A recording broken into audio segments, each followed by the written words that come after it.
Olá, alunos do sétimo ano, sejam bem-vindos a mais uma videoaula. Eu sou o professor Luciano Nascimento, seu professor de língua portuguesa, e na aula de hoje nós vamos dar início a uma sequência de 3 aulas, onde nós vamos estudar os pronomes pessoais.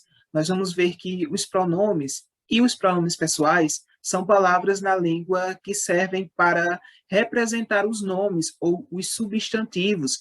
Nós vamos ver que os pronomes podem retomar, substituir ou acompanhar esses nomes ou substantivos.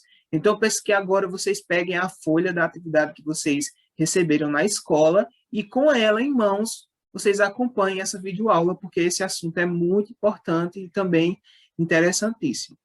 Então, gente, agora que vocês já estão com a folha em mãos, eu peço que vocês acompanhem a leitura.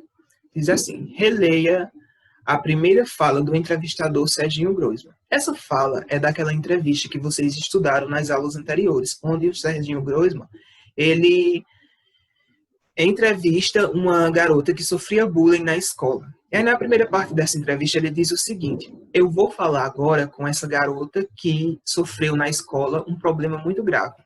Ela está aqui, por favor, venha.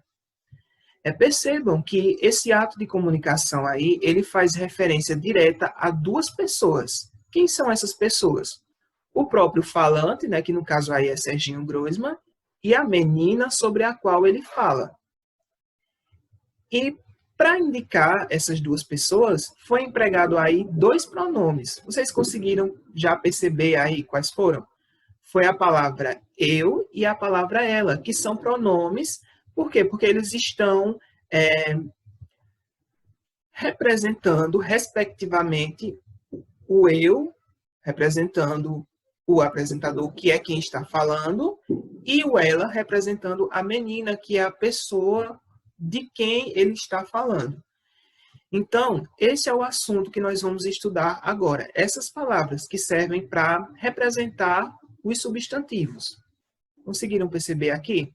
Aí, para começar, nós temos aí um exercíciozinho da tirinha de Garfield.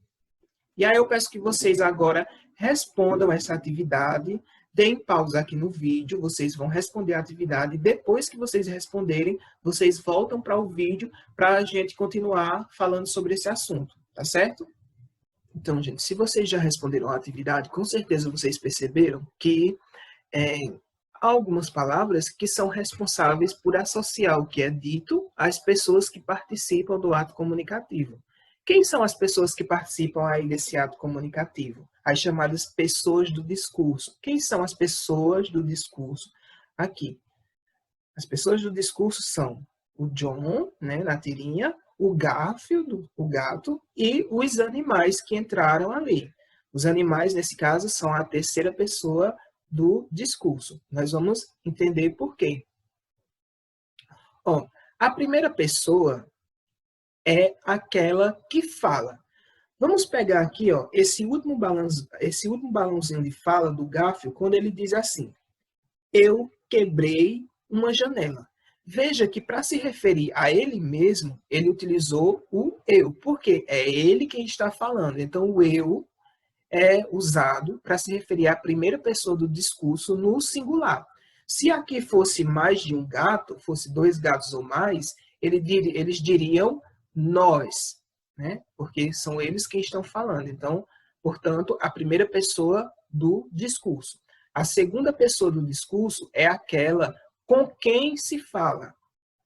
E aí nós utilizamos o tu no singular e o vós no plural. E aqui no português brasileiro nós utilizamos também o você, né? O você no singular e o vocês no plural. A terceira pessoa do discurso é aquela sobre a qual se fala. Vamos identificar aqui a terceira pessoa do discurso? Veja na fala do John agora, também no último quadrinho, quando ele diz assim: o que eles estão fazendo na minha sala? Percebam que esse ele está se referindo a quem? Está se referindo aos bichos, né, que entraram. Os bichos não é o assunto do qual eles estão falando aí, não é de quem eles estão falando nessa comunicação. Então, por isso, nós dizemos que é a terceira pessoa do discurso. E, portanto, utilizamos os pronomes ele e ela no singular, e eles e elas no plural. Conseguiram compreender essa ideia? Um outro ponto que nós precisamos considerar sobre os pronomes é que, diferentemente dos substantivos, eles não têm um sentido fixo.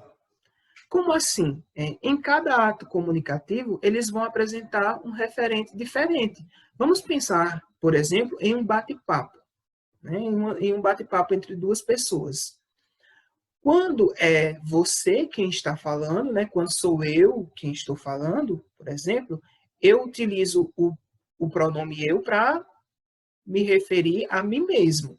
Mas quando sou eu quem estou ouvindo e é outra pessoa quem está falando comigo, é ela quem utiliza o pronome eu para se referir a si, certo? Então, por isso que nós dizemos que os pronomes eles não apresentam um sentido fixo. O sentido deles vai depender do ato comunicativo, certo? Então, nós podemos dizer que pronomes são palavras cujo sentido é dado pela situação comunicativa. E eles podem substituir, retomar ou acompanhar os substantivos, como a gente viu lá no início da aula. E também, gente, os pronomes eles podem se classificar em pessoais, e aí os pessoais eles se dividem entre os do caso reto, os do caso oblíquo e os do caso e os de tratamento, certo? Aí nós temos também os pronomes relativos, os pronomes indefinidos, os pronomes possessivos, os demonstrativos e os interrogativos.